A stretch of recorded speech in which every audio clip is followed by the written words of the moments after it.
This is Christopher John Bjerknes. It is May 23rd, 2023. I have a really interesting topic. I'm going to settle a controversy that has been raging for thousands of years, and it relates to the proper pronunciation of the Tetragrammaton, the divine name of the God of Israel, which is spelled with the Hebrew letters Yod-He, Vav-He. The proper pronunciation of Hebrew words was lost when the temple was destroyed and the Jews were dispersed into the diaspora. The Masoretes constructed a new language, which they referred to as Hebrew, and they added little dots around the letters to indicate the vowel sounds.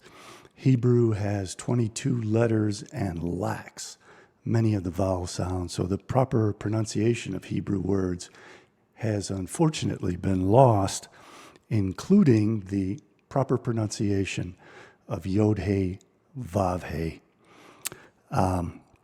There's a lot of arguments about it. Some people are very patronizing and condescending and even mean-spirited in the way that they insist that these letters be pronounced. Some say Yahweh, others say Yahuwah.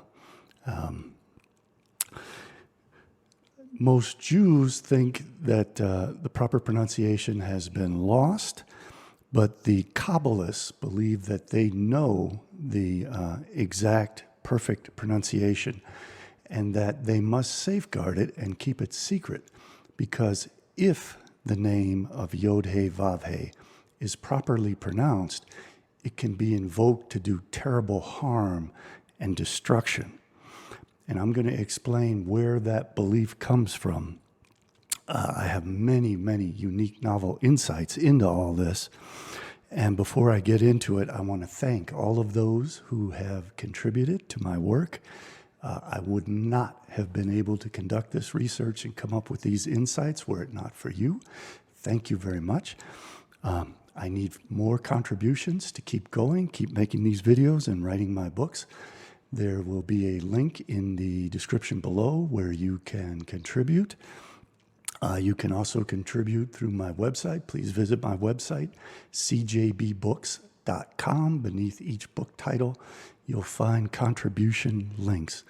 Thank you again to those who have contributed. Again, this work is due to you. Without your contributions, I would have been unable to do this. And this is really mind-blowing stuff. I mean, this is something that has been argued about for thousands of years, and I figured it out. And I'm going to play for you the ultimate, perfect pronunciation of the divine name Yod-He, Vav-He. And it's going to be very surprising.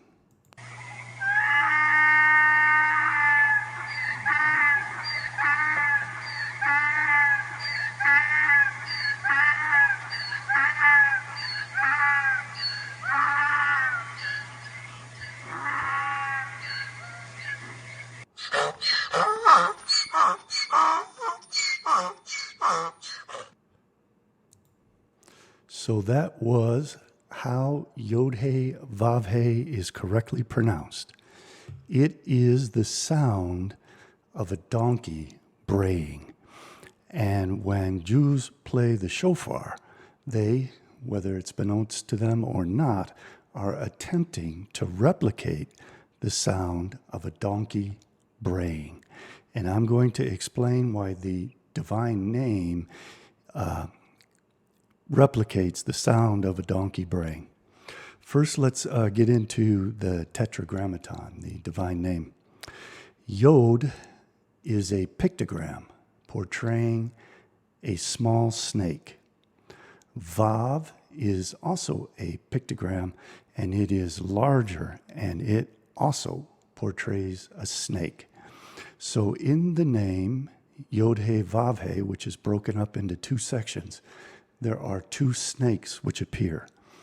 Those two serpents are the evil serpent and the holy serpent. We see them in the Christian image of the God, Yahweh, as it is spelled in Greek, iota, alpha, omega. The Greeks were aware that the God of Israel is an ass, a donkey, who represents the Egyptian god Seth, as in Cain's brother, Seth. Seth is the god of darkness and chaos, and the God of Israel. The Egyptians considered Seth to be the god of foreigners. When the Hyksos took over Egypt, they worshipped the god Seth. The Jews in the time of Josephus believed that the Hyksos were the ancestors of the Jews. The Greeks, Egyptians, and Romans had discovered that the Jews kept the golden head of an ass in the temple and worshipped it. So they were very aware of the fact that Jewry worshipped the Egyptian god Seth, the god of chaos and darkness, who is viewed as Satan by Christians. And the Greeks understood that the name, which most people now say is Jehovah or Yahweh, was actually iota, alpha, omega.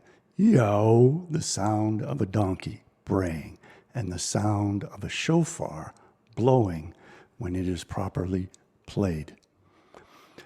Yod-Heh-Vav-Heh is broken up into two parts, male and female.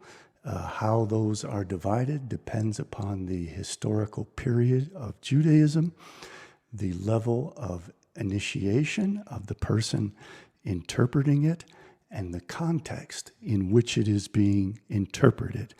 But it represents the male and the female aspects of God.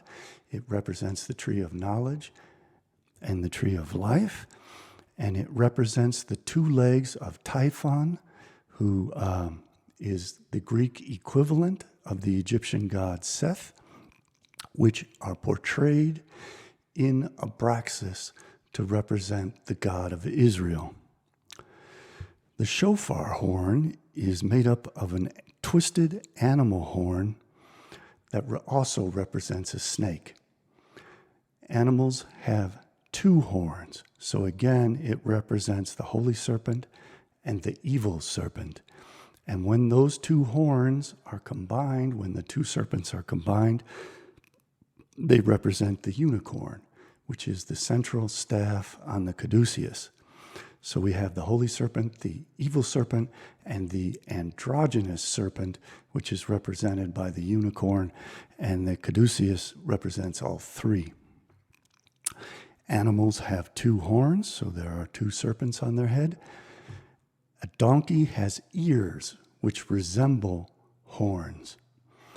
The player blows the snake, which is heard by Seth, Satan, when the shofar is played. It is also heard by fellow Jews. Jews play the shofar.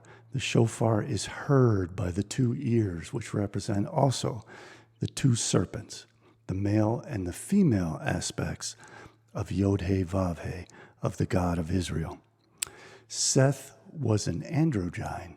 Seth's brother Horus impregnated Seth by mixing his semen together with the lettuce that Seth used to like to eat and then feeding that to him. So we know that Seth was an androgyne. We also know that Seth and Horus had a homosexual relationship, the same way that David and Jonathan had a sexual relationship, and that Jesus and John the evangelist, the disciple whom Jesus loved, had a sexual relationship. These are all reflections of the Egyptian belief that there was Horus and Seth, and that foreigners worship Seth, which is what Jews do when they worship Yahweh, the ass sound of Seth, as the divine name, as the God of Israel. So it's important to keep these elements in mind. Yod-He Vav-He represents two serpents. Those two serpents are represented as Typhon, who has the legs of a snake. Remember that the serpent initially in the Garden of Eden had legs, but was cursed to crawl on its belly, and therefore the legs become the two snakes, the evil serpent and the good serpent. The Greeks found the head of a golden ass in the temple. They realized and openly said that the Jews worshipped Seth, the Egyptian god of foreigners, the devil, who is the god of darkness and chaos.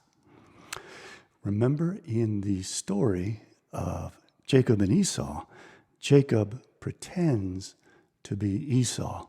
So Jewry, when it created Christianity, had Christ pretend to be Horus instead of Seth. And I'm going to get into that in my next video, but I want to give you a teaser about that because it becomes very important. So this is mighty Seth.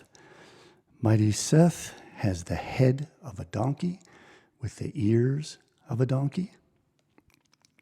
His brother Horus engages in combat with him in a river where he also is represented by the hippopotamus. Remember from my next video that hippopotamus is Greek for river horse. That becomes very interesting, as you'll see next time. So please like, share, and subscribe so that you don't miss that one. I've got a lot of good, important things coming up, and it's all derived from my research into my book, Satanic Secrets of Jesus Christ, Volume 3, The Chaos Kampf, and Volume 4, Final Judgment. In the Chaos Kampf, I delve into all the Mesopotamian and Egyptian roots of Judaism. So this is the product of that research. So here we have the Greek version of Seth, which is Typhon. And you can see that he is portrayed in this picture exactly like Christ crucified on the cross. He has the beard of Christ. His arms are outstretched. And he has the Yod and the Vav, the evil serpent and the holy serpent, for legs because he is cursed. Seth is cursed. This again is represented in the Christian symbol of the God of Israel, who is Abraxas. This is the Greek translation of Yod-He Vav-He as Iota, Alpha, Omega. The Gnostics and other early Christians used to make little gems,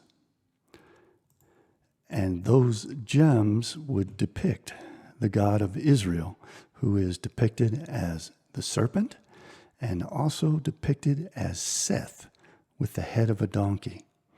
So the early Christians were very much aware of the fact that the God of Israel is an ass, is Seth, the Egyptian god of foreigners. Ancient graffiti depicts Jesus Christ with the head of a donkey being crucified to signify that he is Seth, that the Jews worship Seth, Satan. This very old manuscript depicts these gems, and we see that they bear the head of a donkey, that the God of Israel is Seth, the donkey. And we can see that Seth is represented here as the ass. The lion is the androgynous combination. The cock represents the light in the morning. So this is the god of darkness and chaos. Seth, this is Horus being portrayed as the god of the morning, the bringer of light in the dawn. And the lion is the androgynous combination of the two, which are represented by the holy serpent and the evil serpent as the legs of Typhon. Over all, the main god, though, of Israel is Seth, the devil. Here again, we see the two legs of Typhon. Typhon is simply the Greek representation of Seth. Here is Seth with the head of a donkey. Seth with the head of a donkey.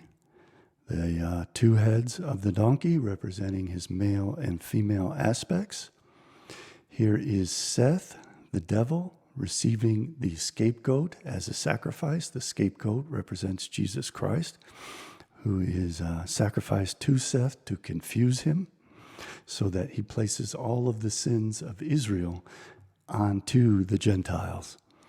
All of these images portray the donkey. You can see the mane, the big ears, the mane of the donkey, the long snout.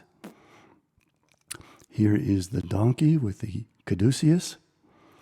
Here is the donkey representing also the goat of Satan, significant to the Greeks as Pan. And as I said, the sound of a donkey braying is meant to be replicated by the sound of the shofar, which is the sound of a trumpet. The Egyptians, in some of their cities, forbid the playing of a trumpet because they knew that the sound of a trumpet represented the sound of an ass, of a donkey braying, and therefore it would summon Satan, Seth, and represented Seth. So they forbid it. And this is from Plutarch's Isis and Osiris. The people of Busiris and Lycopolis do not use trumpets at all because they make a sound like the ass. And altogether they regard the ass as an unclean and demon-like animal on account of his resemblance to that personage being Seth, called by the Greeks Typhon.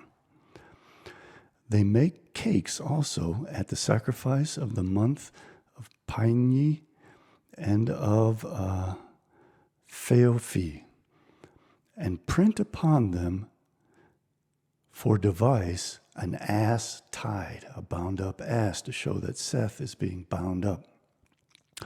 And at the sacrifice to the sun, they enjoin those that worship this god not to wear upon the person ornaments of gold, nor to give food to an ass.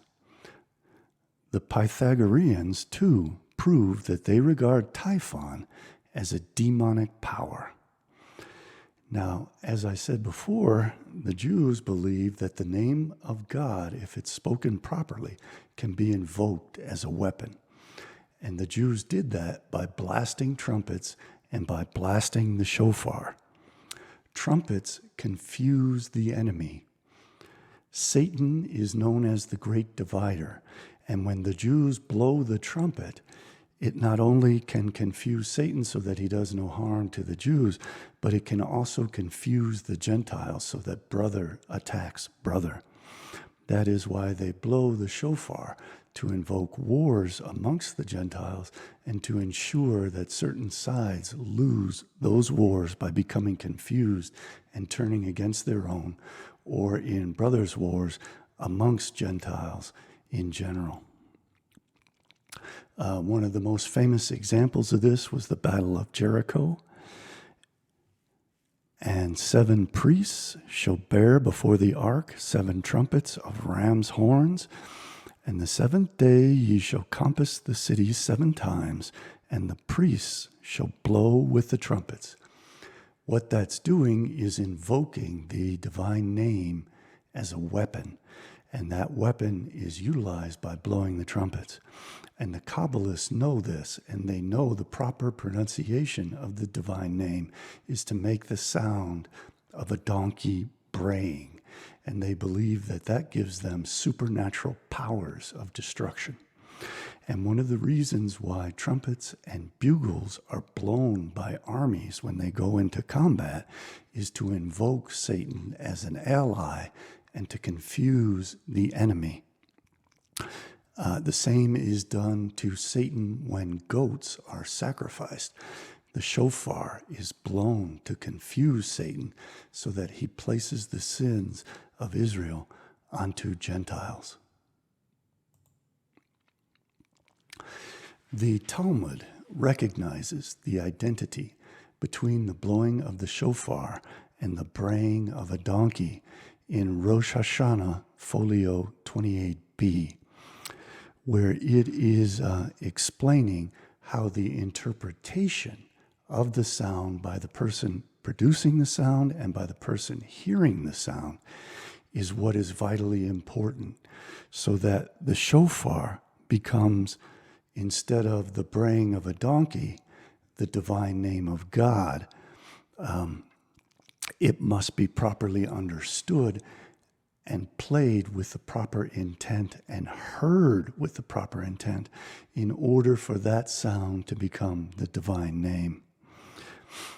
And there are two instances in the Gemara that explain all that from the Mishnah of whether or not the shofar mitzvot has been fulfilled when someone simply hears the sound of a shofar blasting, whether or not they have the intent and the understanding that it is a shofar and not the sound of a donkey.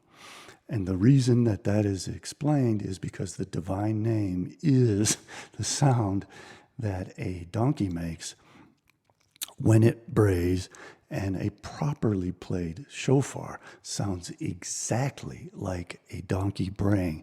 There are four blasts, four different types of, you can call them songs, whatever you want, methods of blowing the shofar, and each one of them sounds like a donkey braying in different ways.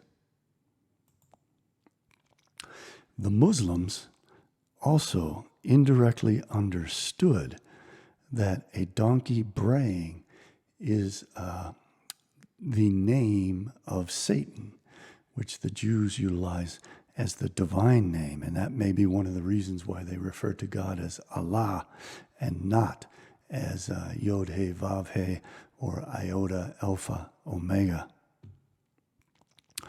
When you hear the bray of a donkey, this is from one of the hadiths, seek refuge in Allah from Satan, for surely it has seen a devil. And the Muslims believe that when a donkey brays or when a dog barks, it's because they see the devil. I suspect that whoever initially came up with this understood, as the Greeks, Romans, and Egyptians did, that the Jews worship the head of an ass, and that ass is Seth, Satan, the god of chaos of the Egyptians.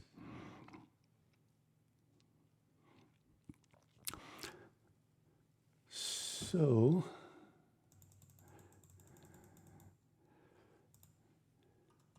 that wraps it up. I guess I'll play the sound of a donkey again. I want to thank you all for listening. Please be sure to listen and watch my next video, where I'm going to explain how all of this has been utilized in chaos magic by Christians, by Jews, and by communists, and how it is being utilized today to destroy the West. So I will play for you the official, perfect, ultimate pronunciation of the controversial Yod He Vav He, how the Kabbalists know it is correctly pronounced. And we will see if invoking that divine sound brings calamity to the world and the end of the earth, as the Kabbalists threaten will happen if the Gentiles come to know the proper pronunciation of the divine name.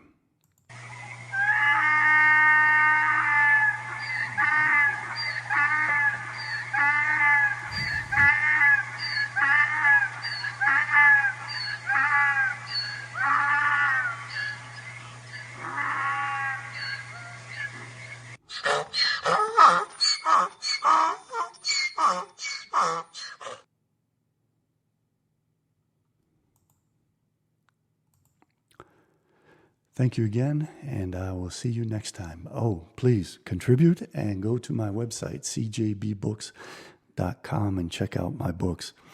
There's a lot more to all this, and the best way to learn it is within my books and watching my videos. And thank you again to those who have contributed to it and made all of this possible. And I hope that everyone who watches this is grateful to them. And I'll see you next time. Bye for now.